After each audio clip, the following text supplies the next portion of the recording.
दोस्तों आज की ये डॉक्टर और एक मरीज के कर्म का सिद्धांत की प्रेरणादायक कहानी सभी लोगों को जरूर देखनी चाहिए, क्योंकि ऐसी कहानियां ही जिंदगी बदलती है। अस्पताल में एक एक्सीडेंट का केस आया। अस्पताल के मालिक डॉक्टर ने तत्काल खुद जाकर आईसीयू में केस की जांच की। 2-3 घंटे के ऑपरेशन के बाद डॉक्टर बाहर आया और अपने स्टाफ को कहा कि इस व्यक्ति को किसी प्रकार की कोई कमी या फिर तकलीफ ना हो और उसे इलाज व दवा के पैसे ना लेने के लिए भी कहा। तकरीबन 15 दिन तक मरीज अस्पताल में रहा।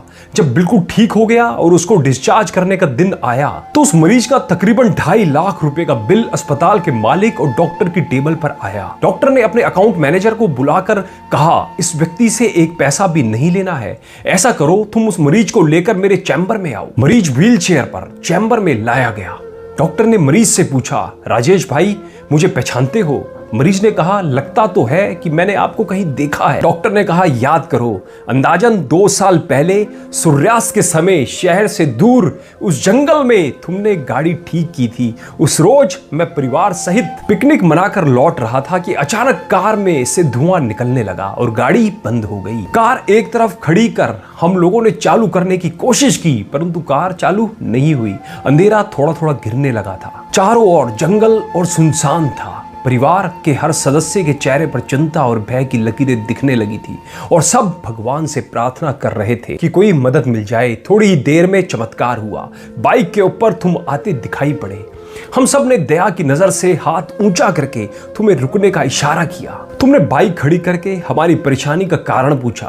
तुमने कार का बोनट खोलकर चेक किया और कुछ ही क्षणों में कार चालू कर दी। हम सबके चेहरे पर खुशी की लहर दौड़ गई।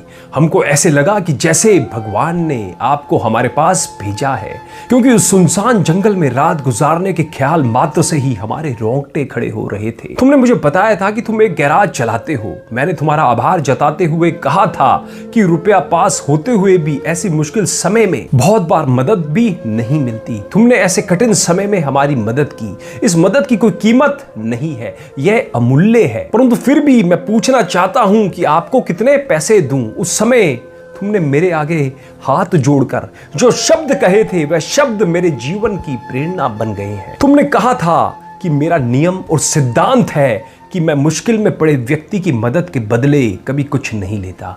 मेरी इस मजदूरी का हिसाब भगवान रखते हैं। उसी दिन मैंने सोचा कि जब एक सामान्य आय का व्यक्ति इस प्रकार के उच्च विचार रख सकता है और उनका संकल्प पूर्वक पालन कर सकता है तो मैं क्यों नहीं कर सकता। और मैंने भी अपने जीवन में यही संकल्प ले लिया है। 2 साल हो गए हैं, मुझे कभी कोई कमी नहीं पड़ी।